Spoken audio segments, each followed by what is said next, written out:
आवाज ऊंची होगी तो कुछ लोग सुनेंगे, किंतु बात ऊंची होगी तो बहुत से लोग सुनेंगे।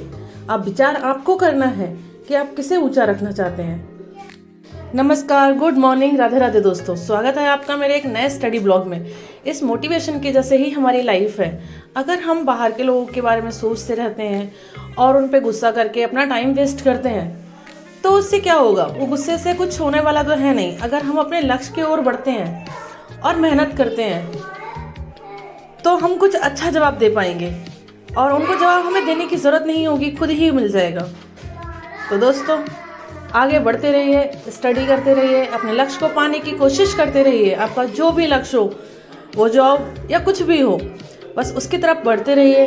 अगर हमारी मेहनत पूरे जुनून के साथ है तो हमें सफलता ज़रूर मिलेगी। वही 2:50 का अलार्म लगा हुआ है मेरे फ़ोन में, तो मैं वही 2:50 पे उठ गई थी। उठने के बाद मैंने 3 बजे से अपनी स्टडी को स्टार्ट कर दिया था। आजकल मैंने अपनी स्टडी में पॉलिटी ले रखी है, जैसे कि पॉलिटी का मैं रिवीजन करूँ या जो चैप्टर मेरे छूटे हैं उनको पढूँ, तो मैं पॉलिटी ही लेकर चल रही हूँ। तो पॉलिटी में मैंने आज जब शुरुआत की थी तो एंटी डिफेक्शन लॉ जो है वो टॉपिक को पढ़ा था पूरा, वो मेरा पढ़ा हुआ था तो रिवीजन किया था। उसमें तो ज़्यादा टाइम नहीं लगा, आधी पौन घंटा ही लगा।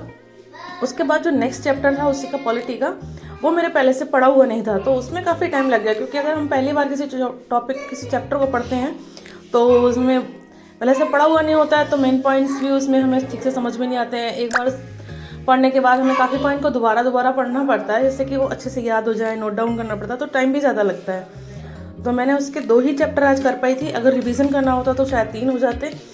और तो 2 चैप्टर करने के बाद वो मेरे 5 बजे तक हो गए थे। उसके बाद 5 बजे मैंने टी ब्रेक लिया। कोई भी टॉपिक है वो काफ़ी अच्छा ही होता है, उसे पढ़ने के बाद हमें बहुत कुछ सीखने को मिलता है। या फिर हमारा जैसे वही बैकग्राउंड रहा हो, मेरा तो वो बैकग्राउंड नहीं है, तो मुझे काफ़ी चीज़ें सीखने को मिलती हैं, नई मुझे अच्छी लगती हैं पढ़ना, और मुझे काफ़ी इंटरेस्ट आता है इन्हें पढ़ने में, क्योंकि मैंने पहले से नहीं पढ़ रखी हैं। पॉलिटी में मैंने जो चैप्टर पढ़ रखे हैं वो बस ये है कि रट जाए, जिस तरह से कि याद हो जाए, कुछ भी उनमें से छूटे नहीं, तो वो मुझे रिवीजन करने में थोड़ा टाइम कम लगता है। लेकिन जो चीज़ें नहीं पढ़ती हूँ वो पढ़ने में भी इंटरेस्ट आता है, फिर थोड़ा टाइम भी उनमें एक्स्ट्रा लगता है। यूपीएससी का एग्ज़ाम 25 को है, तो बहुत टाइम कम है। आप लोग किस चीज़ का रिवीजन कर रहे हैं मुझे कमेंट्स में बताइए, और मुझे अपनी तैयारी में आप किस चीज़ का रिवीजन करना चाहिए, किस टॉपिक को पहले पढ़ना चाहिए, जिससे कि एग्ज़ाम थोड़ा अच्छा हो, ज़्यादा फोकस हो सके उसमें। तो कमेंट करके मुझे ज़रूर बताइएगा कि आपकी स्टडी किस उसमें चल रही है और आप किस किस चीज़ की स्टडी कर रहे हैं।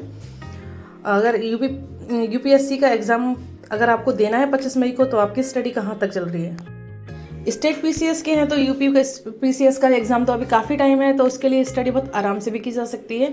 और आराम से क्या जितना हम जल्दी पढ़ लेंगे उतना हम बार रिवीजन कर लेंगे। और इतना सब्जेक्ट है, इतना सिलेबस है कि वो कितनी बार भी पढ़ लो, कितनी बार पढ़ लो, उससे कुछ ना कुछ ऐसा लगता है, अरे ये टॉपिक बहुत दिन हो गए, तो ये चीज़ें हमें याद नहीं है। उसके बाद मैंने करंट की स्टडी स्टार्ट की। करंट पढ़ा, करंट भी आज 2 घंटे लगभग पढ़ा था, क्योंकि कुछ टॉपिक कल के छूटे थे, तो कभी कभी एनालिसिस भी बड़ा होता है, तो करंट को मैंने 2 घंटे पढ़ा था। करंट को डेली पढ़ना भी ज़रूरी है, क्योंकि करंट से भी क्वेश्चंस अच्छे खासे आते हैं, और करंट से हमें काफ़ी चीज़ें पता भी चलती हैं कि क्या कुछ है, क्या टॉपिक बन रहे हैं, उसमें कौन से उसमें रिलेटेड सारे होते हैं कि आज ये उससे पेपर से रिलेटेड है, ये उस पेपर से रिलेटेड है। तो करंट्स तो हमें डेली ही पढ़ना होता है।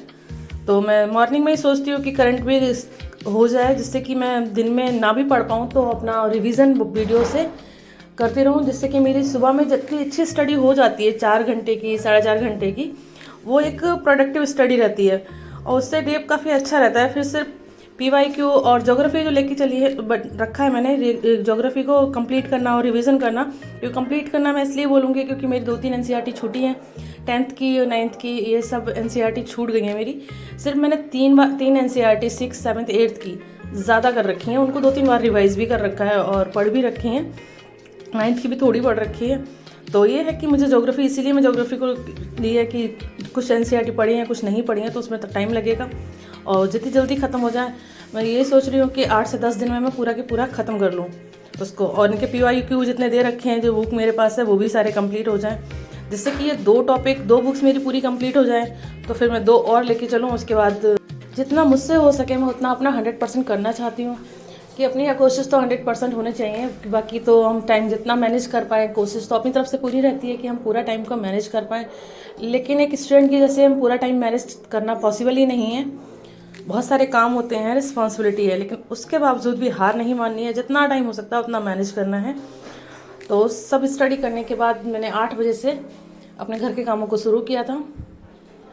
उसके बाद घर के काम, नहाने धोने के बाद, नाश्ता करने के बाद वही वीडियो से रिवीजन। बच्चों की छुट्टियां चल रही हैं, एग्ज़ाम हो चुके हैं तो घर पे रहते हैं, तो वो दिन वाला स्टडी वो ख़त्म हो गई, सिर्फ रिवीजन रह गया है कि रिवीजन कर लो। और उसके बाद में शाम के टाइम वही 3 बजे 4 बजे से आज मैं वही 3:30 बजे लेके बैठी थी, उसमें अपना ज्योग्राफी कंप्लीट करती हूँ। तो सोचती हूँ ज़्यादा से ज़्यादा चैप्टर कर पाऊँ, लेकिन कभी 2 हो पाते हैं तो कभी 3 होते हैं। आज छोटे छोटे चैप्टर्स थे तो 3 चैप्टर मैंने कंप्लीट कर लिए थे। ज्योग्राफी के 3 चैप्टर को मैंने पढ़ लिया था। और PYQ के लिए वही रात का रखा है कि रात में इतना टाइम निकालना ही पड़ेगा कि जिससे कि हम PYQ कर सकें। अगर नहीं निकाले तो फिर वो रहेगा।